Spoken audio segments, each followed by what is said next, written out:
Good afternoon, good afternoon, good afternoon. Anjali, Shruti, Shalu, Govind, Mohan, Indresh, Prince, Rahul, Deepika, Pawan, Shyam, Gauri, Sarita, Akanksha, Nidhi, Pawan, Brajesh, मतलब अंकिता। क्या बात है भाई। जब से सिटिंग अरेंजमेंट मेंस लेवल की स्टार्ट हुई है तब से लड़कियों की संख्या ज्यादा है। निष्ठा, उमंग, लड़कों की संख्या कम हो गई। मतलब बैंकिंग बैंकिंग के नाम से लड़के तो भाग गए सारे हैं, लड़कियां ही बच गई बस। क्यों भाई। चलिए, तो मैंने आप लोगों से कहा था भले ही आप बैंकिंग का एग्जाम ना दो, भले ही आप बैंकिंग का एग्जाम ना दो, लेकिन मैं जो क्वेश्चंस आपको लाइव क्लास में करा रहा हूं एटलीस्ट वो क्वेश्चन आप कर लो। ठीक है, भले ही बाद में प्रैक्टिस मत करना, लेकिन एटलीस्ट लाइव क्लास के क्वेश्चन कर लो। और जो बच्चा बैंक का एग्जाम देगा उसको तो भैया अच्छे से प्रैक्टिस करनी है, बहुत देर तक प्रैक्टिस करनी है। ठीक है। हाँ जी। और एक ही क्वेश्चन की वो कितनी बार प्रैक्टिस करेगा, 4 या 5 बार। मतलब एक ही सिंगल क्वेश्चन को 4 4 5 5 बार सोल्व करना है आपको। ठीक है। और टोटल कितनी अरेंजमेंट बना चुके हैं हम। टोटल बेटा अगर मैं अरेंजमेंट की बात करूं तो टोटल 23 अरेंजमेंट हम बना चुके हैं, 23। अब ये 24वां क्वेश्चन आपके सामने एक खतरनाक सा क्वेश्चन है। ठीक है। हाँ जी, पीओ मेंस लेवल का ही क्वेश्चन है ये। पीओ मेंस लेवल आप कल्पना भी नहीं कर सकते। अगर आप इन क्वेश्चन की प्रैक्टिस कर रहे हो ना, तो जब आप एसएससी सीजीएल मेंस के सीटिंग अरेंजमेंट देखोगे या सीजीएल का प्री का पेपर देखोगे, उसके सीटिंग अरेंजमेंट देखो, या रेलवे की सीटिंग अरेंजमेंट देखोगे, तो वो सीटिंग अरेंजमेंट आपके लिए एकदम हलवा है, हलवा। अगर आप ये वाली सीटिंग अरेंजमेंट का क्वेश्चन पढ़ भी लेते हो ना, तो वो सीटिंग अरेंजमेंट आपके लिए एकदम हलवा है। चलिए, आपको सिर्फ क्वेश्चन पढ़ना आ जाए। ठीक है, आप इतने बड़े बड़े क्वेश्चन पढ़ना तो सीख जाओ कम से कम। क्वेश्चन सॉल्व हो या ना हो उससे कोई फर्क नहीं पड़ता, आप सिर्फ इतने बड़े बड़े क्वेश्चंस को पढ़ना सीख जाओ। ठीक है। लड़के भी हैं, मैंने कब कहा लड़के नहीं है, बिल्कुल है। न्यू चैप्टर बेटा पजल स्टार्ट होगा इसके बाद, सीटिंग अरेंजमेंट के बाद। और जब पजल स्टार्ट होगा तो मे बी कल से स्टार्ट कर देंगे हम पजल। सोच रहे हैं आज सीटिंग अरेंजमेंट को खत्म करते हैं या फिर कल खत्म करें हम। कल क्या है, कल फ्राइडे है ना, तो फिर पजल चैप्टर हम नेक्स्ट वीक से स्टार्ट करेंगे। नया हफ्ता नया चैप्टर। और पजल हम नेक्स्ट वीक मंडे से शुरू करेंगे और पूरा हफ्ता हम पजल पढ़ेंगे, पूरा हफ्ता। ठीक है।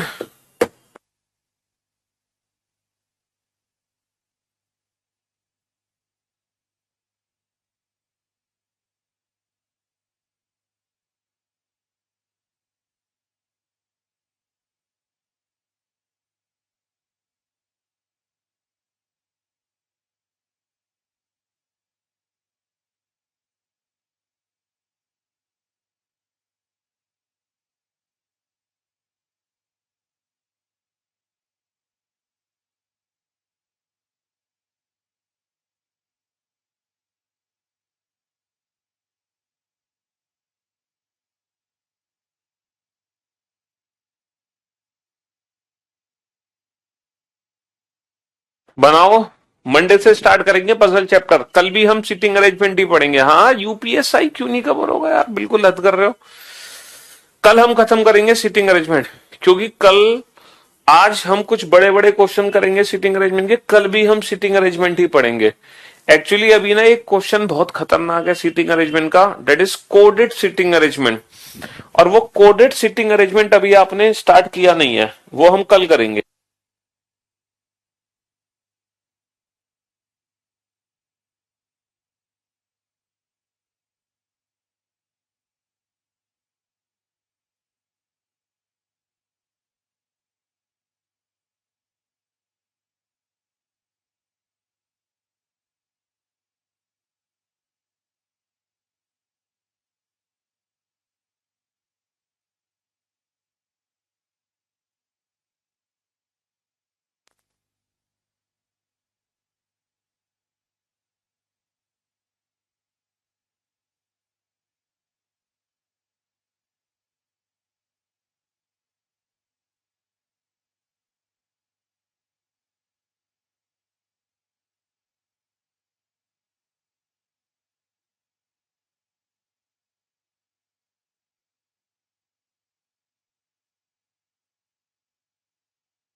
आपके बुक में इस चैप्टर के सीजीएल लेवल के कितने क्वेश्चन हैं? बेटा मेरी सीटिंग अरेंजमेंट की 2-3 लेवल की एक्सरसाइज है, समझ रहे हो? आप खुद ही समझ जाओगे कि सीटिंग अरेंजमेंट का कितना करना है।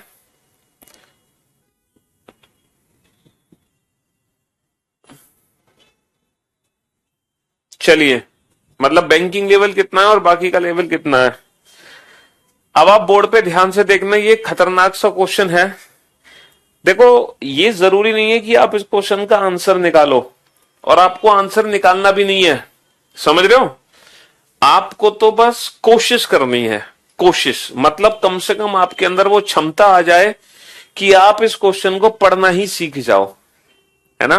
कम से कम आपके अंदर वो क्षमता आ जाए, है ना, कि आप इस क्वेश्चन को पढ़ना ही सीख जाओ। सर वीओडी सेक्शन में लास्ट क्लास रीजनिंग की मिसिंग है, मैथ्स की क्लास डाली हुई है। बेटा जो लास्ट क्लास है ना एज टॉपिक की है, वो हमने ही डलवाई है, हमने ही जानबूझ के डलवाई है, वो मिसिंग कुछ नहीं है, ठीक है?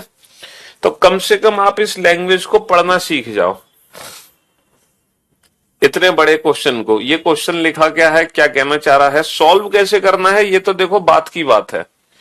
ये तो भूल जाओ क्वेश्चन सॉल्व कैसे होगा, सिर्फ हम इस क्वेश्चन को पढ़ना सीख रहे हैं। अच्छा क्वेश्चन क्या है, एक गोलाकार मेज के चारों ओर कुछ व्यक्ति बैठे हैं और उन सभी का मुख केंद्र की ओर है। इनमें से केवल कुछ ही व्यक्तियों का नाम, उनके और उनके बैठने का स्थान ज्ञात है। ओ भाई साहब, मतलब एक गोलाकार मेज है और उस मेज के चारों ओर पता नहीं कितने लोग बैठे हैं, मतलब अनडिफाइंड, ये डिफाइन ही नहीं किया गया कि एक गोलाकार मेज के चारों ओर कितने लोग बैठे हैं। उनमें से कुछ लोगों का स्थान और बैठने का स्थान और नाम ज्ञात है। बस पहला पॉइंट है बी और क्यू पड़ोसी हैं। देखो इतना खतरनाक सा क्वेश्चन है तो ऑब्वियस सी बात है हमें सारी संभावनाएं बनानी पड़ेंगी साथ की साथ। जब इतना खतरनाक क्वेश्चन है तो हमें सारी संभावनाएं साथ की साथ बनानी पड़ेंगी। बी और क्यू पड़ोसी हैं, तो अगर बी और क्यू पड़ोसी हैं तो बेटा बी और क्यू को मैं एक साथ बैठा दूंगा। एक पहला ऐसा क्वेश्चन देख रहे हो आप बेटा, पहला ऐसा क्वेश्चन देख रहे हो सर्कुलर फॉर्म का जिसमें हम सारे पर्सन्स को एक साथ बैठाकर, सारे पर्सन्स को एक साथ नहीं बैठा पा रहे हैं। ये एक पहला क्वेश्चन है सर्कुलर फॉर्म का जहां हम लोगों को एक एक करके बैठा रहे हैं। कैसे बैठा रहे हैं? एक एक करके, समझ रहे हो? तो क्योंकि हमें नहीं पता ना कितने लोग बैठे हैं, कुछ व्यक्ति बैठे हैं, कितने व्यक्ति हैं हमें नहीं पता, तो एक एक करके लोगों को बैठाओ। तो बेटा दो संभावनाएं हैं, बी हमारा क्यू के लेफ्ट में भी हो सकता है और जो बी है हमारा वो क्यू के राइट में भी हो सकता है। तो दोनों संभावनाएं मैंने बना ली, दोनों संभावनाएं मैंने बना ली। क्यू और जे के बीच में दो व्यक्ति हैं बेटा, क्यू और जे के बीच में दो व्यक्ति हैं, तो अब बेटा दो पॉसिबिलिटी इसकी भी बनेंगी। क्यू और जे के बीच में दो व्यक्ति हैं, जे को मैं इधर भी बैठा सकता हूं इधर भी। दो पॉसिबिलिटी इसकी बनेंगी, क्यू और जे के बीच में दो व्यक्ति हैं तो दो व्यक्ति इधर भी आ सकते हैं इधर भी। तो आपको क्या करना है, एक सर्कल इसका बनाना है, आपको क्या करना है, एक सर्कल इसका बनाना है और एक सर्कल इसका बनाना है।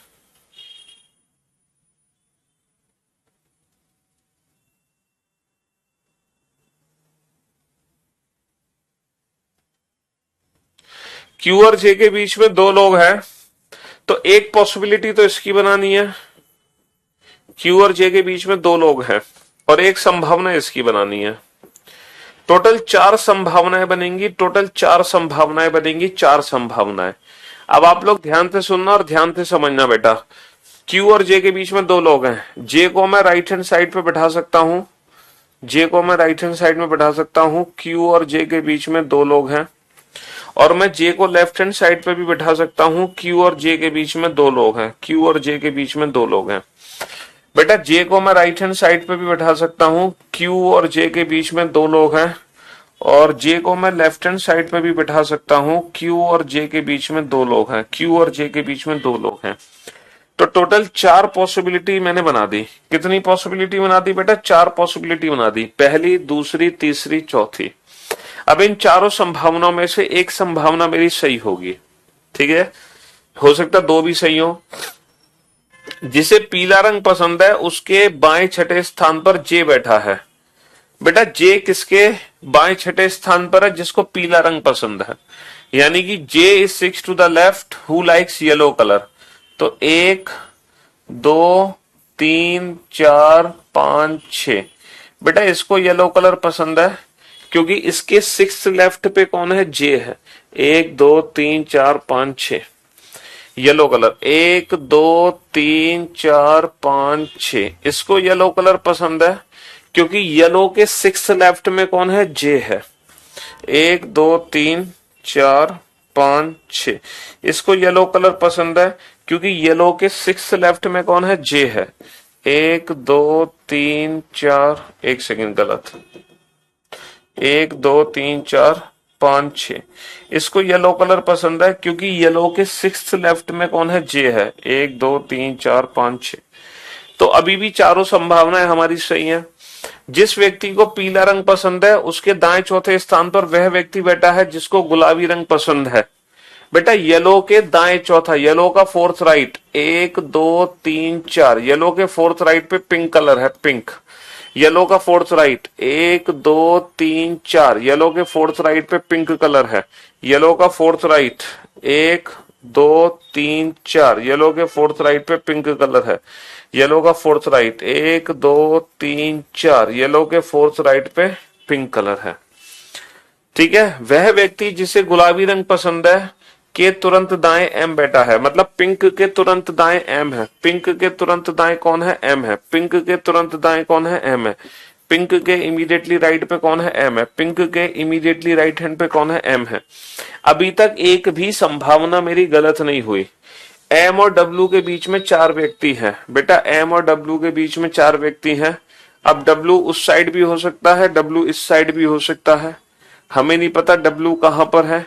डब्ल्यू बी और जे के बिल्कुल बीच में है। अच्छा, जो डब्ल्यू है वो बी और जे के बिल्कुल बीच में है। बी और जे के ठीक बीच में कौन है, बी और जे के ठीक बीच में कौन है, डब्ल्यू। और डब्ल्यू और एम के बीच में कितने व्यक्ति हैं, 4। 1 2 3 4। तो फाइनली हमें पता चल गया कितने व्यक्ति हैं। देखो बी और जे के ठीक बीच में कौन है, डब्ल्यू। और डब्ल्यू और एम के बीच में कितने लोग हैं, 4। 1 2 3 4। ठीक है, बी और जे के ठीक बीच में कौन है, डब्ल्यू। और डब्ल्यू और एम के बीच में कितने लोग हैं, 4। 1 2 3 4। ठीक है, बी और जे के बीच में कौन है, डब्ल्यू। और डब्ल्यू और एम के बीच में कितने लोग हैं, 4। 1 2 3 4। बहुत बढ़िया। तो यानी कि पूरा सर्कल राउंड हो गया। बेटा एक पॉइंट यहां पे दे रखा है, 16 से ज्यादा व्यक्ति व्रत में नहीं है। व्रत में 16 से ज्यादा व्यक्ति नहीं है। तो 1 2 3 4 5 6 7 8 9 10 11 12 13 14 15 16 17 17 गलत। 1 2 3 4 5 6 7 8 9 10 11 12 13 14 15 16 17 18 गलत। 1 2 3 4 5 6 7 8 9 10 11 12 13 14 15 15 है, बच गया। 1 2 3 4 5 6 7 8 9 10 11 12 13 14। ये दोनों अरेंजमेंट हमारी बच गई। इन दोनों में से कोई भी सही हो सकती है, 2 गलत हो गई। डब्ल्यू को पीला रंग पसंद नहीं है, डब्ल्यू को येलो कलर पसंद नहीं है।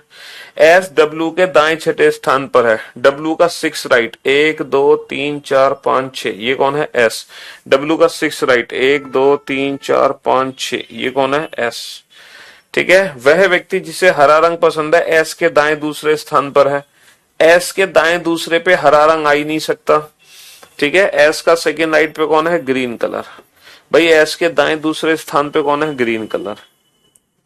तो फाइनली हमारी एक ही अरेंजमेंट सही है, ये वाली। वह व्यक्ति जिसे नीला रंग पसंद है टी के दाएं चौथे स्थान पर है, पर टी का कोई पड़ोसी नहीं है। बेटा टी का कोई पड़ोसी नहीं है, यानी कि टी यहां नहीं आ सकता क्योंकि इसके 2 पड़ोसी हैं। टी यहां भी नहीं आ सकता, इसका पड़ोसी है। टी यहां भी नहीं आ सकता, इसका पड़ोसी है। टी यहां तो ऑलरेडी आ ही नहीं सकता, है ना। टी यहां नहीं आ सकता। फाइनली जो टी है वो सिर्फ और सिर्फ यहां आएगा। आप ध्यान से देखो, मैं टी को कहां बैठाऊं। टी को ऐसी जगह बैठाना है ताकि उसका कोई पड़ोसी ना दिखाई दे हमें। ध्यान से देखो टी को मैं कहां बैठाऊं। टी को ऐसी जगह बैठाओ जहां से उसका पड़ोसी ना दिखे कोई। यहां भी नहीं बैठेगा, यहां भी नहीं, यहां भी नहीं, यहां भी नहीं, यहां भी नहीं, यहां भी नहीं, यहां भी नहीं, यहां भी नहीं, यहां भी नहीं, क्योंकि हर जगह टी का कोई ना कोई पड़ोसी होगा। और टी के फोर्थ राइट में कौन है, ब्लू कलर। टी के फोर्थ राइट में, इसका फोर्थ राइट 1 2 3 4 और इसको ब्लू कलर पसंद है। यानी कि ये अरेंजमेंट हमारी फाइनल हो गई, ये अरेंजमेंट हमारी फाइनल हो गई। बी ब्लू, क्यू 2% है, इनका पता नहीं, येलो एस पता नहीं, ग्रीन पिंक एम पता नहीं, टी पता नहीं, जे डब्ल्यू, ये अरेंजमेंट हमारी फाइनल हो गई। तो देखा कितना खतरनाक सा क्वेश्चन था ये मेंस लेवल का। ये एक ऐसा क्वेश्चन था, पहला क्वेश्चन ऐसा किया हमने क्लोज फॉर्म का जहां हम सारे पर्सन से एक साथ नहीं बैठा पाए। नहीं बेटा लास्ट क्लास नहीं है ये, जहां हम सारे पर्सन एक साथ नहीं बैठा पाए, एक एक करके हम लोगों को बैठा रहे हैं, सारे पर्सन से एक साथ नहीं बैठा पाए।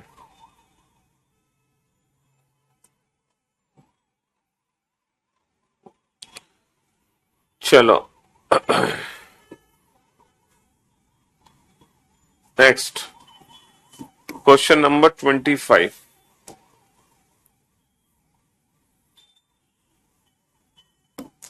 एक तो अभी कोडेड, बेटा कोडेड सीटिंग अरेंजमेंट का क्वेश्चन करना है हमें।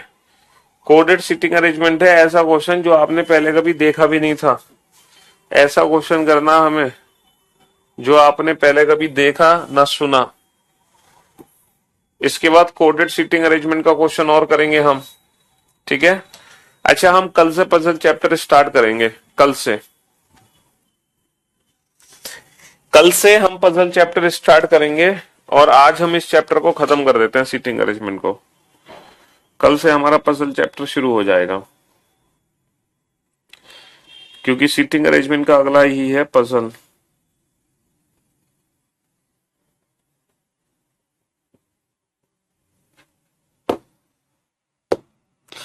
आप सिर्फ क्वेश्चन को पढ़ो, समझ रहे हो।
हेलो।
वाह भाई वाह, इस बार तो श्रुति ने आंसर दे दिया, शाबाश।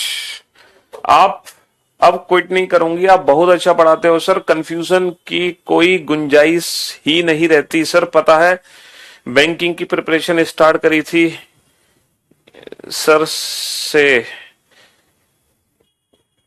किसी और प्लेटफॉर्म पर बैच लिया था, इतना बुरा हाल हो गया मैंने प्रिपरेशन ही क्विट कर दी थी। अब दोबारा से खुद को मोटिवेट किया है, प्रिपरेशन स्टार्ट करी है एसएससी की।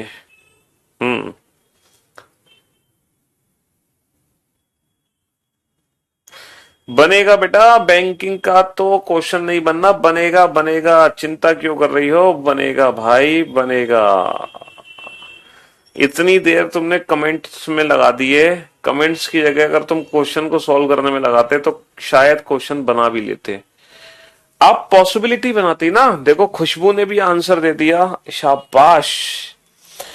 आप पॉसिबिलिटीज बना लो, दो नहीं, तीन नहीं, चार नहीं, पांच पॉसिबिलिटीज बना लो, पांच पांच, छह पॉसिबिलिटीज बना लो, सात पॉसिबिलिटी बना लो, लेकिन अल्टीमेटली क्वेश्चन तो सॉल्व करो। भाई ज्यादा से ज्यादा क्या होगा, केसेस ही तो बनेंगे, और तो कुछ नहीं होगा सीटिंग अरेंजमेंट में, और तो कुछ है नहीं। भाई ज्यादा से ज्यादा क्या है, दो की जगह तीन केस बनेंगे, तीन की जगह चार, चार की जगह पांच, पांच की जगह छह, छह की जगह सात, इससे ज्यादा क्या होगा ये बताओ, है? हाँ, आठ व्यक्ति नैनिका, विराट, वानी, वैभव, नकुल, विजी, नमित और नरेश एक वर्गाकार मेज के चारों ओर बैठे हैं, जिनमें चार व्यक्तियों का मुख केंद्र की ओर है, जबकि चार व्यक्तियों का मुख केंद्र से विपरीत दिशा में, लेकिन जरूरी नहीं है, इसी क्रम में है।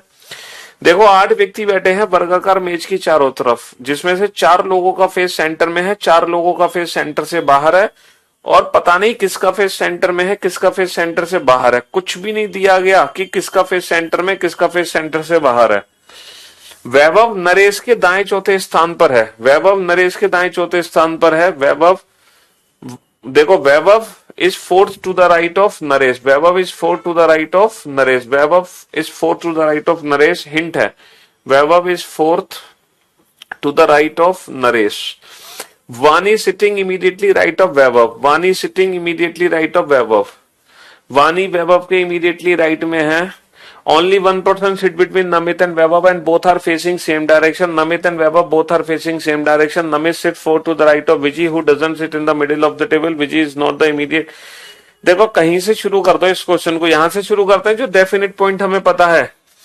Namit sits four to the right of Vijay, who doesn't sit in the middle of the table. यानी कि जो Vijay है, जो Vijay है वो मिडिल ऑफ द टेबल में नहीं बैठी, विजी किनारे पर बैठी है। Viji is not a neighbour of Naresh and faces toward the centre, और जो विजी है उसका फेस सेंटर की तरफ है, और ये नरेश के इमीडिएट नेबर नहीं है। ना तो मैं नरेश को यहां बैठा सकता, ना ही मैं नरेश को यहां बैठा सकता, समझ रहे हो। और Viji, Namit sits four to the right of Viji, Viji के फोर्थ राइट पे नमित है। जब आठ लोग बैठे हैं तो फोर्थ लेफ्ट और फोर्थ राइट का मतलब होता है अपोजिट, लेकिन नमित का फेस हमें नहीं पता कहां पर है, अंदर या बाहर। तो ये डेफिनेट पॉइंट था, यहां से हमने क्वेश्चन बनाना शुरू कर दिया। ये डेफिनेट पॉइंट था, यहां से हमने क्वेश्चन बनाना शुरू कर दिया ठीक है, चलिए। कुमोद, अंकुश, भूपेश, प्रिंशु, कृतिका, वर्षा, रूपेश, यहां से हमने क्वेश्चन बनाना शुरू कर दिया। बहुत बच्चों ने आंसर दे भी दिए बाद में, चलो बहुत बढ़िया। यहां से हमने इस क्वेश्चन की शुरुआत कर दी। अब हम देखेंगे वो पॉइंट जो कि विजी और नमित से रिलेटेड है। विजी और नमित से रिलेटेड है, विजी और नमित से रिलेटेड। देखो, Vaibhav sits fourth to the right of Naresh. जब बेटा 8 लोग बैठते हैं तो फोर्थ लेफ्ट और फोर्थ राइट का मतलब होता है अपोजिट। तो वैभव किसके अपोजिट बैठा है? नरेश के। और बेटा नरेश ना तो यहां पर है ना यहां, नरेश यहां भी हो सकता है, यहां भी हो सकता है, यहां भी हो सकता है, यहां बहुत सारी पॉसिबिलिटी है, हम नहीं बना सकते। नमित और विजय से रिलेटेड है कोई पॉइंट? वानी sitting immediately right of Vaibhav, only 1% हाँ ये रहा ना, only 1% sit between Vaibhav and Namit. Namit और वैभव के बीच में 1% है, तो बेटा ये पॉसिबिलिटी हम बना लेते हैं। वैभव और नमित के बीच में 1% है, ये संभावना हम बना लेते हैं। ठीक है, देखो हमने विजी को बैठाया जिसका फेस सेंटर में है, और इसके बाद यहां पे नमित को बैठा दिया हमने, और हमें पता नहीं कौन कहां बैठा है ना। Only 1% sit between Namit and Vaibhav. Namit और वैभव के बीच में 1% है। एक बार वैभव को हम यहां बैठा सकते हैं, नमित और वैभव, और एक बार वैभव को मैं यहां बैठा सकता हूं, नमित और वैभव। नमित और वैभव के बीच में 1% है, नमित और वैभव के बीच में 1% है, ये वैभव हो गया। अच्छा, Vaibhav sits 4 to the right of Naresh. Vaibhav Naresh के 4th राइट में है, यानी कि वैभव के सामने कौन है? वैभव के सामने नरेश है, वैभव के सामने नरेश है, और वैभव यहां है तो नरेश यहां पर है। अभी तक हमारी दोनों संभावनाएं सही हैं, और इतने पॉइंट हम यूज कर चुके हैं। दोनों संभावनाएं सही हैं हमारी, ठीक है, दोनों संभावनाएं हमारी सही हैं। And only 1% sit between Namit and Vaibhav, and both are facing the same direction, and both are facing the same direction. Namit और वैभव का जो फेस है वो सेम डायरेक्शन में, नमित और वैभव का फेस सेम डायरेक्शन में है ना। लेकिन हमें ये नहीं पता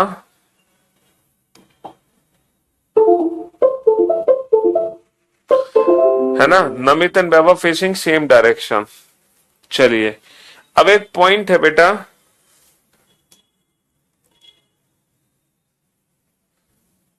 एक पॉइंट है यहां पर, बानी सिटिंग इमीडिएटली राइट ऑफ वैभव। बानी sitting immediately right of Vaibhav, Vaibhav के इमीडिएटली राइट में बानी है। अब बेटा वैभव का इमीडिएटली राइट ये भी हो सकता है, वैभव का इमीडिएटली राइट ये भी हो सकता है। अब हमें कहां से पता चले कि वैभव का इमीडिएटली राइट ये है या ये है? ये पता चलेगा, बानी सिट्स एडजेसेंट टू नमित। बेटा बानी नमित के एडजेसेंट है, यानी कि वैभव के इमीडिएटली राइट में कौन है? वानी, और वानी नमित के एडजेसेंट है, और वैभव का ये इमीडिएटली राइट है, इसलिए वैभव का फेस अंदर हो गया। अच्छा, वैभव है ना, वैभव के इमीडिएटली राइट में वानी है, तो वैभव का फेस बाहर हो गया, और ये इसके इमीडिएटली राइट में वानी हो गई, क्योंकि वानी जो है नमित के एडजेसेंट है, वानी नमित के एडजेसेंट है, और नमित और वैभव का फेस सेम डायरेक्शन में, नमित का फेस अंदर, वैभव का फेस अंदर, वैभव का फेस बाहर, नमित का फेस बाहर। तो यहां तक पूरा फर्स्ट पैराग्राफ हो गया, पूरा फर्स्ट पैराग्राफ। हमने जो क्वेश्चन की स्टार्टिंग करी है वो यहां से करी, डेफिनेट पॉइंट से। हमने डेफिनेट पॉइंट से क्वेश्चन की स्टार्टिंग करी। सबसे पहले हमने नमित और विजय को बैठाया, फिर हमने वो पर्सन बैठाए जो नमित से और विजय से रिलेटेड थे, ठीक है। Who face opposite Namit, Namit face opposite direction of वानी। नमित का फेस वानी के अपोजिट है, नमित का अंदर वानी का बाहर, नमित का बाहर वानी का अंदर, नमित का बाहर वानी का अंदर। अभी तक दोनों ही संभावनाएं हमारी सही है। Nakul is to the immediately left of Vaibhav. Vaibhav के इमीडिएटली लेफ्ट में नकुल है, वैभव के इमीडिएटली लेफ्ट में कौन है? नकुल। वैभव के इमीडिएटली लेफ्ट में कौन है? नकुल। वैभव के इमीडिएटली लेफ्ट में कौन है? नकुल, ठीक है। Virat face opposite direction of Vani, Virat face opposite direction of Vani, and second to the left of Vani. Vani के सेकंड लेफ्ट में विराट है, वानी का सेकंड लेफ्ट में कौन है? विराट। और वानी का फेस बाहर तो विराट का फेस अंदर। वानी के सेकंड लेफ्ट में कौन है? विराट। वानी के सेकंड लेफ्ट में विराट, वानी का फेस अंदर तो विराट का फेस बाहर, ठीक है। Nakul is sitting second to the left of Nainika. Nakul Nainika के सेकंड लेफ्ट में है बेटा, यही नैनिका है, इसके सेकंड लेफ्ट में नकुल है, तो नैनिका का फेस अंदर। ये नैनिका है, इसके सेकंड लेफ्ट में नकुल है, तो नैनिका का फेस कहाँ होगा, बाहर, तभी तो इसके सेकंड लेफ्ट में नकुल आ पाएगा। Who face same direction as Viji, और नैनिका का फेस विजी के डायरेक्शन में है। बेटा विजी का फेस अंदर, नैनिका का फेस बाहर, ऐसा नहीं हो सकता। ठीक है, नैनिका का फेस अंदर, विजी का भी फेस अंदर, ये संभावना बिल्कुल सही है।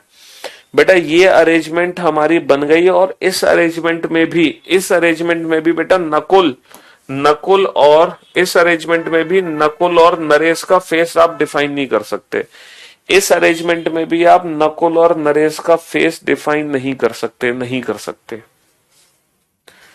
ठीक है बेटा, पेशेंस जो चाहिए, बिना पेशेंस के कैसे बना दोगे इस क्वेश्चन को, बिना पेशेंस के थोड़ी बना दोगे। बिना पेशेंस के कैसे बना दोगे, सिर्फ आपको दो संभावनाएं बनानी थी, ओनली टू पॉसिबिलिटीज, लेकिन स्टार्टिंग आप यहां से नहीं कर पा रहे थे क्योंकि ये डेफिनेट पॉइंट आपको मिल नहीं पा रहा था। डेफिनेट पॉइंट मिला था यहां से, Namit sits four to the right of Viji, तो पहले विजी को बैठाया, उसके फोर्थ राइट में नमित को बैठाया, और फिर जो इंफॉर्मेशन विजी और नमित से रिलेटेड थी उसको हमने यूज किया, तब जाके हम इस क्वेश्चन को बना पाए अच्छे से, बेहतरीन तरीके से, है ना, समझ रहे हो। अब एक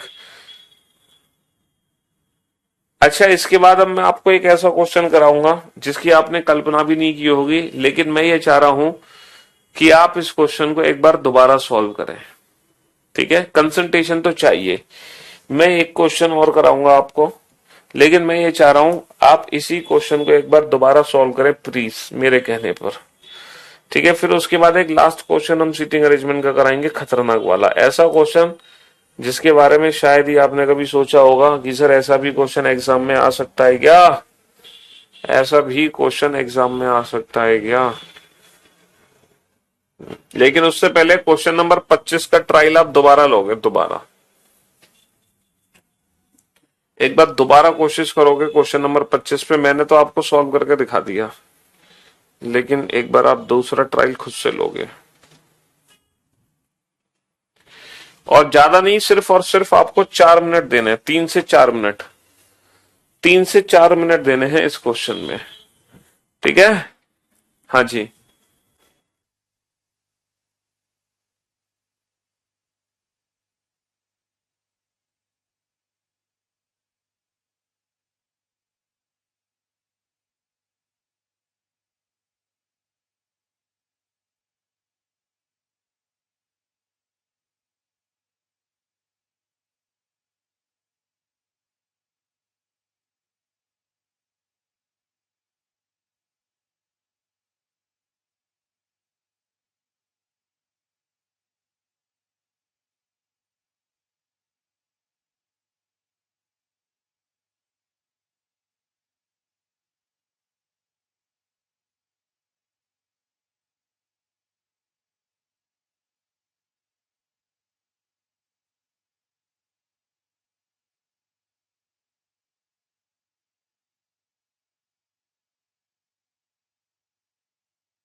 हाँ जी, बनाए इस क्वेश्चन को दोबारा। अब बना के नहीं बना ये क्वेश्चन आपसे, है बन गया। चलिए अब एक ऐसे क्वेश्चन पे हम चलते हैं, एक ऐसे क्वेश्चन पे हम चलते हैं जिसके बारे में आपने शायद ही सोचा होगा। Coded seating arrangement, coded seating arrangement का क्वेश्चन है एक भाई साहब। अब ये एक ऐसा क्वेश्चन है जिसके इंग्लिश में ही 2 पेज हैं, समझ रहे हो। इस क्वेश्चन के इंग्लिश इंग्लिश लैंग्वेज में ही 2 पेज हैं और 2 पेज है हिंदी हिंदी लैंग्वेज में।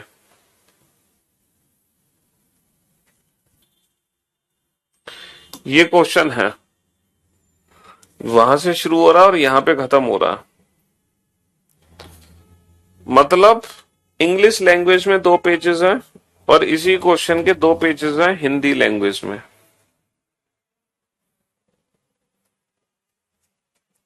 हिंदी लैंग्वेज में भी 2 पेज हैं।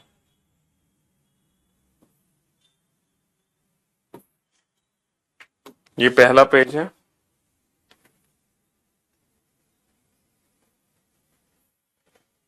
और ये दूसरा पेज है।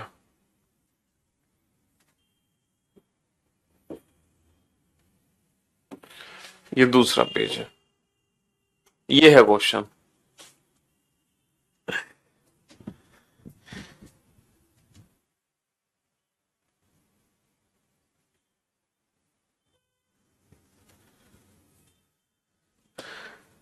हाँ जी,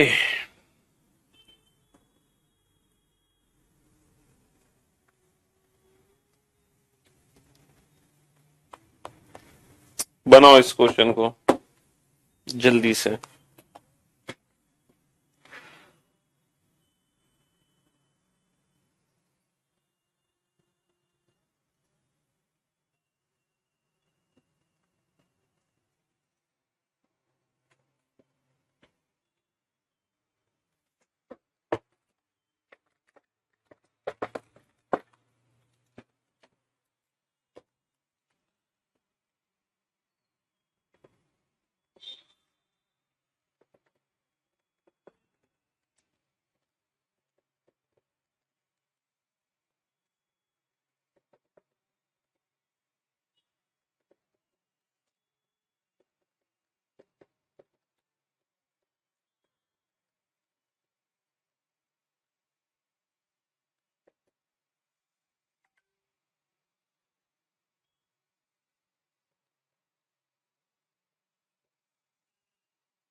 सिर्फ आप इस क्वेश्चन को बेटा पढ़ लो, ये क्वेश्चन लिखा क्या है, ठीक है। हिंदी में पढ़ लिया आपने, अब इंग्लिश में भी पढ़ लो एक बार इस क्वेश्चन को, इंग्लिश में भी पढ़ लो बेटा।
हाँ जी, कुछ समझ आया? थोड़ा बहुत क्वेश्चन हल्का फुल्का है, थोड़ा बहुत हल्का फुल्का समझ आया हो क्वेश्चन क्या लिखा है, क्या कहना चाह रहा है, क्या करना है हमें, है? क्यों भाई, एक बच्चे ने तो आंसर भी दे दिया इस क्वेश्चन का। 8 व्यक्ति हैं एक गोलाकार मेज के चारों ओर बैठे हैं और उन सभी को अलग अलग रंग पसंद है। चलिए, और ये इंफॉर्मेशन दी हुई है हमें। इसका मतलब क्या है? देखो, P@Q का मतलब क्या है? P sits second to the left of Q। P Q के सेकंड लेफ्ट पे है, P Q के अपोजिट है, P Q का इमीडिएट नेबर है, P Q के थर्ड लेफ्ट में है और P Q के थर्ड राइट में है और P Q का इमीडिएट नेबर नहीं है। ओके, बहुत बढ़िया। अच्छा, जो कलर है ना, कलर उनको इस तरीके से रिप्रेजेंट किया गया है। 1 represent the one who likes red colour, 2 represent orange. मतलब एक नंबर रेड के लिए है, 1 नंबर रेड के लिए है, 2 नंबर ऑरेंज के लिए है, 3 नंबर वॉलेट के लिए, 4 नंबर ब्लैक के लिए, 5 ब्राउन, 6 पिंक, 7 ब्लू और जो 8 नंबर है वो है येलो के लिए। ठीक है जी, हाँ जी। अब हम इस क्वेश्चन को बनाएंगे इस दी गई इंफॉर्मेशन से। इसको छोटा कर देते हैं, इस इंफॉर्मेशन को छोटा कर देते हैं, इसको यहां पहुंचा देते हैं, यहां इसको छोटा करके यहां पहुंचा देते हैं। ठीक है जी। अब देखो, इंफॉर्मेशन हमें क्या दी गई है? हमें जो पॉइंट्स दिए गए हैं वो ये वाले पॉइंट्स दिए गए हैं। अब हम ऐसा पॉइंट ढूंढेंगे जो डेफिनेट पॉइंट हो, है ना? यहां पर जो पॉइंट्स लिखे गए हैं वो ये लिखे गए हैं 7 has 5, G has 4, 2 has F और $3 है ना, और $H$E$G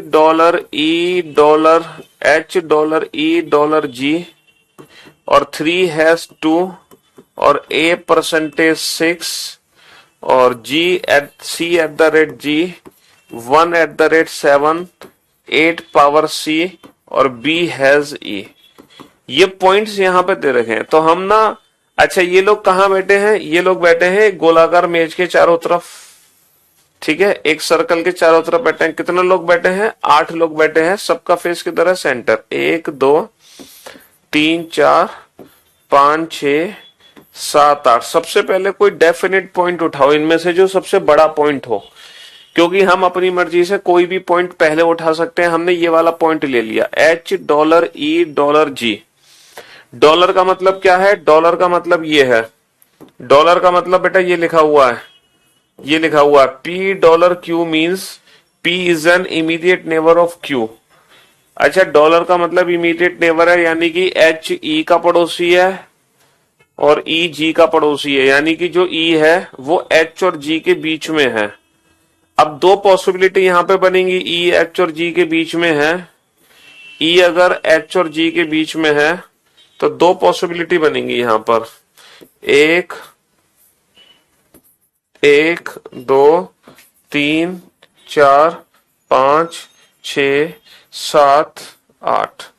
बेटा जो E है वो H और G के बीच में है, तो H G को मैं यहां भी बिठा सकता हूं और H और G को मैं यहां भी बिठा सकता हूं, क्योंकि H E G, बेटा H और E भी इमीडिएट नेबर है, E और G भी इमीडिएट नेबर है। इसका मतलब जो E है वो H का भी नेबर है, G का भी नेबर है, यानी कि जो E है वो H और G के बीच में है।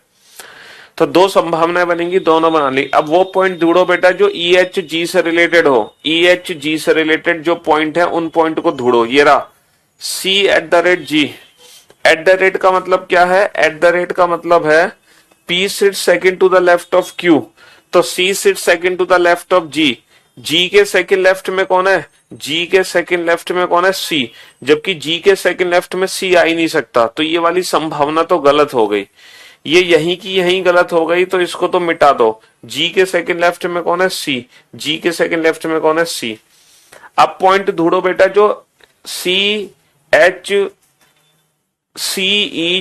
से रिलेटेड हो, CEGH से रिलेटेड।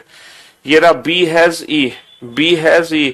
हैज का मतलब क्या है? P and Q are sitting opposite to each other, यानी कि B and E are sitting opposite to each other. E के सामने कौन है? E के सामने B बैठा है, ई के सामने कौन बैठा है? ई के सामने बी बैठा है। बहुत बढ़िया, ई के सामने बी है। अब आप कोई और डेफिनेट पॉइंट ढूंढो। हाँ जी, हैज का मतलब अपोजिट है। चलिए, G has four, G has four, has का मतलब अपोजिट, 4 नंबर का मतलब ब्लैक। तो जी के सामने 4 नंबर है, 4 नंबर का मतलब जिसको ब्लैक कलर पसंद है। ये हम बाद में यूज कर लेंगे 4 नंबर का मतलब क्या है। ठीक है, हाँ जी। अब देखो, टू हैज एफ, यानी कि अगर एफ यहां पर है तो टू यहां होगा, और अगर एफ यहां पर है तो टू यहां होगा। बाकी तो कहीं मैं एफ को बैठा नहीं सकता इसके अलावा। नहीं, एफ यहां भी तो आ सकता है, एफ के सामने टू आ सकता है। सॉरी, गलती हो गई हमसे। तो हम इस पॉइंट को अभी नहीं बना सकते। ये भी पॉइंट बच गया बेटा, ये पॉइंट बच गया। $3, हाँ नहीं बचा नहीं है, ये सही है बेटा। टू हैज एफ, एक सेकेंड, टू हैज एफ और टू हैज थ्री। बेटा टू के सामने एफ है, टू के सामने थ्री है, यानी कि जो एफ है वो थ्री है, यानी कि जो एफ है वो थ्री है। तो बेटा F3 कहां आ सकता है? F3 यहां नहीं आ सकता। F3 या तो यहां आएगा या फिर यहां आएगा। F3 यहां नहीं आ सकता। अगर F3 ये है तो 2 इसके सामने है, और अगर F3 ये है तो फिर 2 इसके सामने है। चलिए साहब, है ना। $3 डॉलर का मतलब क्या है? डॉलर का मतलब है इमीडिएट नेबर। एच का इमीडिएट नेबर कौन है? एच का इमीडिएट नेबर है 3। तो बेटा 3 यहां पे कभी आ नहीं सकता, एच का इमीडिएट नेबर 3। तो 100% यही है F3, यही है F3, एच का इमीडिएट नेबर 3। तो 3 के सामने कौन आ गया? 3 के सामने 2 आ गया। 3 के सामने कौन आ गया? 3 के सामने 2 आ गया। चलिए, A परसेंटेज 6, परसेंटेज का मतलब क्या है? Third to the left. 6 के थर्ड लेफ्ट में A है, 6 के थर्ड लेफ्ट में A है। बेटा ये कभी भी 6 के थर्ड लेफ्ट में A है, ये कभी भी 6 नहीं हो सकता, क्योंकि 6 के थर्ड लेफ्ट में A तो आ जाएगा, लेकिन ये 6 नहीं हो सकता, ये ऑलरेडी 2 है।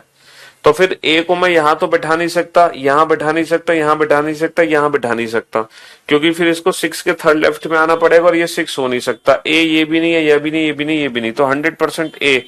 और ये किसके थर्ड लेफ्ट में है? 6 के थर्ड लेफ्ट में A है, 6 के थर्ड लेफ्ट में A है। यहां पर बचा कौन? यहां पर बचा D। और इसके अलावा क्या बचा बेटा? इसके अलावा बच गया 1@7। एट द रेट का मतलब है सेकंड लेफ्ट। 7 के सेकंड लेफ्ट में 1 है। बेटा 7 ये नहीं है, 7 के सेकंड, 7 ये नहीं है, 7 ये नहीं है, 7 के सेकंड लेफ्ट में 1 नहीं आ सकता। 7 ये हो सकता है, 7 के सेकंड लेफ्ट में 1। 7 ये नहीं है, 7 ये नहीं है, 7 के सेकंड लेफ्ट में 1 नहीं है। 7 ये नहीं है, 7 के सेकंड लेफ्ट में 1 नहीं है। 7 ये नहीं है, ये नहीं है, ये नहीं है। तो 100% जो 7 है वो यही है। 7 के सेकंड लेफ्ट में 1 ये है, 7 के सेकंड लेफ्ट में 1 ये है। ठीक है जी, हाँ जी। अब बेटा 7 और 5 एक दूसरे के अपोजिट है। 7 के अपोजिट कौन है? 7 के अपोजिट 5, जबकि यहां पे कौन है? 4, जबकि यहां पे कौन है? 4। ये क्या हो गया हमसे? क्या गलती कर दी हमने? H और E के बीच में, H एंड E,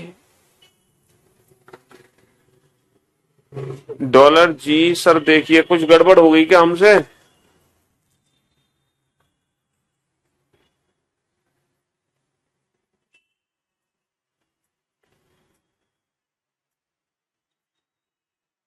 कुछ गड़बड़ हो गई भाई। कुछ पॉइंट है जो हमने गलत कर दिया। 5th पॉइंट रॉन्ग है। कौन सा पॉइंट गलत कर दिया हमने? अरे यार, इतनी मेहनत बेकार, सब बेकार हो गई मेहनत हमारी। सारे पॉइंट्स दोबारा से पढ़ने पड़ेंगे हमें, सारे पॉइंट्स दोबारा से, सारे पॉइंट्स हम दोबारा से पढ़ेंगे। ठीक है, 1 2 3 4 5 6 7 8। ठीक है। $E का मतलब क्या है? डॉलर का मतलब है P is an immediate neighbour of Q। तो H is an immediate neighbour of E। अरे यार ये एंड लिखा हुआ है, एंड, शिट, ये डॉलर नहीं लिखा हुआ, ये एंड लिखा हुआ है, एंड, हमने यही गलत पढ़ लिया। H एंड E, डॉलर जी, ये डॉलर की जगह लिखा हुआ है एंड, ये डॉलर की जगह एंड लिखा हुआ है, शिट यार। अब एक काम करते हैं, हम सारे पॉइंट्स को दोबारा पढ़ते हैं। ई डॉलर जी का मतलब है ई और जी एक साथ है, ई और जी एक साथ है, तो हम ई और जी को एक साथ बैठा देते हैं। लेकिन ये नहीं पता लेफ्ट में कौन है राइट में कौन है, तो हमने ई और जी को एक साथ बैठा दिया। एक बार ई को लेफ्ट में बिठाया, एक बार ई को राइट में। एंड वर्ड था बेटा, वो एंड था, and, H and E. And का मतलब क्या है? एंड का मतलब है P sits third to the right of Q, तो H sits third to the right of E. E के थर्ड राइट में एच है, ई का थर्ड राइट 1 2 3, ई के थर्ड राइट में एच है। ई का थर्ड राइट 1 2 3, ई के थर्ड राइट में एच है, ई के थर्ड राइट में एच है। अब ये वाला पॉइंट हमारा कंप्लीट हुआ, अब ये वाला पॉइंट हमारा कंप्लीट हुआ जाके। अब एच ई जी से रिलेटेड कोई और पॉइंट देखो जो एच ई जी से रिलेटेड हो, ये रहा C@G। C@G, at the rate का मतलब क्या है? Second left. सी किसके सेकंड लेफ्ट में है? जी के। जी के सेकंड लेफ्ट में किसको बैठा दो? सी को। जी के सेकंड लेफ्ट में किसको बैठा दो? सी को। ये 2 पॉइंट हो गए। अब ये वाला पॉइंट देखो, बी हैज ई। हैज का मतलब क्या था? हैज का मतलब था अपोजिट, तो ई के सामने कौन है? ई के सामने बी है। ई के सामने कौन है? ई के सामने बी है। अभी तक हमने 3 पॉइंट पढ़े हैं, पहला पॉइंट, दूसरा पॉइंट, तीसरा पॉइंट, ठीक है। चौथा पॉइंट, जी हैज 4। जी के सामने कौन है? जी के सामने 4 नंबर जिसको पसंद है। जी के सामने कौन है? जिसको 4 नंबर कलर पसंद है। बहुत बढ़िया, ठीक है, हाँ जी। अब आप ये देखो, 2 हैज एफ, नहीं ये देखो $3 देखो, डॉलर, अच्छा ये तो बाद में देखेंगे, पहले ये देखो 2 हैज एफ और 2 हैज 3, तो इसका मतलब जो एफ है वो 3 है, तो F3 किसके सामने है? 2 के सामने है। F3 यहां नहीं आएगा, F3 यहां नहीं आएगा, F3 यहां आ सकता है, F3 यहां नहीं आएगा, यहां नहीं आएगा, यहां नहीं आएगा, F3 यहां भी आ सकता है। और हमें पता है 3 किसका नेबर है? H का, तो F3 यहां भी नहीं आएगा। F3 H का इमीडिएट नेबर है, तो H का इमीडिएट नेबर ये नहीं है, H का इमीडिएट नेबर ये है F3। भाई H का इमीडिएट नेबर ये नहीं है, H का इमीडिएट नेबर है ये है F3, और F3 के सामने कौन है? 2, और F3 के सामने कौन है? 2। यानी कि ये सारे पॉइंट्स मैंने कवर कर लिए जो मैंने रेड बॉक्स में बंद किए हैं। जो रेड बॉक्स में बंद किए हैं वो सारे पॉइंट हमने पढ़ लिए, रेड बॉक्स वाले, ठीक है, रेड बॉक्स वाले सारे पॉइंट हमने पढ़ लिए। अब आ जाओ ये 1% 7, 1% 7, 1@7, एट द रेट का मतलब सेकंड लेफ्ट, 7 के सेकंड लेफ्ट में 1 है। 7 ये नहीं हो सकता, 7 ये नहीं हो सकता, 7 ये नहीं हो सकता, 7 के सेकंड लेफ्ट में 1 नहीं है। 7 ये हो सकता है, 7 के सेकंड लेफ्ट में 1, 7 ये भी हो सकता है, 7 के सेकंड लेफ्ट में 1, 7 ये नहीं हो सकता, ये नहीं हो सकता, क्योंकि इनके सेकंड लेफ्ट में 1 नहीं है। तो 7 की 2 पॉसिबिलिटी है, 7 की 2 पॉसिबिलिटी है, लेकिन 7 के सामने बेटा क्या होना चाहिए? 5 आना चाहिए। तो 7 के सामने 5 आ सकता है, लेकिन यहां 7 के सामने 5 नहीं आ सकता, यहां 7 के सामने 5 नहीं आ सकता। तो ये 7 है, 7 के सेकंड लेफ्ट में ये 1 है, और 7 के सामने ये 5 है, ठीक है जी, हाँ जी। 7 ये नहीं हो सकता, 7 ये नहीं हो सकता, 7 के सेकंड लेफ्ट में 1 नहीं है, 7 ये नहीं हो सकता, 7 के सेकंड लेफ्ट में 1 नहीं है, 7 ये तो हो ही नहीं सकते। 7 ये हो सकता है, ठीक है, 7 ये नहीं हो सकता क्योंकि 7 के सेकंड लेफ्ट में 1 नहीं है। 7 ये नहीं हो सकता क्योंकि 7 के सामने 5 नहीं आ रहा, तो 7 ये है, 7 के सामने 5 है, ठीक है जी, और 7 के सेकंड लेफ्ट में ये 1 है। अभी तक हमारी दोनों ही संभावनाएं सही हैं, दोनों में से कोई भी संभावना गलत नहीं है, और जितने भी बॉक्स जो भी मैंने रेड के अंदर बंद किया है, रेड के अंदर, वो सब कुछ सही है, सब कुछ सही है। अब आ जाओ A%6, परसेंटेज का मतलब क्या है? थर्ड लेफ्ट, तो जो 6 के थर्ड लेफ्ट में A है, 6 के थर्ड लेफ्ट, 6 ये नहीं है, ये नहीं है, ये नहीं है, ये 6 के थर्ड लेफ्ट में ए आ सकता है। 6 ये नहीं, ये नहीं, ये नहीं, 6 के थर्ड लेफ्ट में ए नहीं आ सकता, तो डेफिनेटली यही 6 है। 6 के थर्ड लेफ्ट में ए है। ठीक है, 6 ये नहीं है, ये नहीं है, ये नहीं है, ये भी नहीं है, थर्ड लेफ्ट में हाँ यही है, 6 के थर्ड लेफ्ट में ए है, और बाकी 6 कहीं भी नहीं आ सकता, बाकी 6 कहीं भी नहीं आ सकता। 8 पावर सी, पावर का मतलब क्या है, नॉट, सी के इमीडिएट नेबर में 8 नहीं है, सी के इमीडिएट नेबर में 8 नहीं है, तो बेटा 8 कहां पर है, 8 यहां पर है ना। सी के इमीडिएट नेबर में 8 नहीं है, तो 8 कहां पर है, 8 यहां पर है। और हमारी अरेंजमेंट कंप्लीट हो चुकी है, हमारी अरेंजमेंट कंप्लीट हो चुकी है। And for your kind information, इस क्वेश्चन के बेटा 2 आंसर हैं, इस क्वेश्चन के 2 आंसर हैं, ये भी आंसर ठीक है, ये भी आंसर ठीक है। पर्सन कौन बचा है, A B C D, D बचा है, तो बेटा डी यहां आएगा और डी यहां आएगा। यहां पर दोनों ही अरेंजमेंट हमारी एकदम परफेक्ट है, दोनों में से कोई भी अरेंजमेंट गलत नहीं है। जो भी आंसर पूछे जाएंगे दोनों को देख कर दिए जाएंगे। 2-2 आंसर है इस क्वेश्चन के, 2-2 आंसर। चलो, तो कल हम शुरू करेंगे पजल चैप्टर, ठीक है। हाँ जी, और पजल भी हम उसी तरीके से स्टार्ट करेंगे, पहले बेसिक लेवल से शुरू करेंगे पजल, फिर हम मेंस लेवल तक पहुंचेंगे, basic to mains, basic to advance, ठीक है, प्री टू मेंस। चलिए, लव यू ऑल।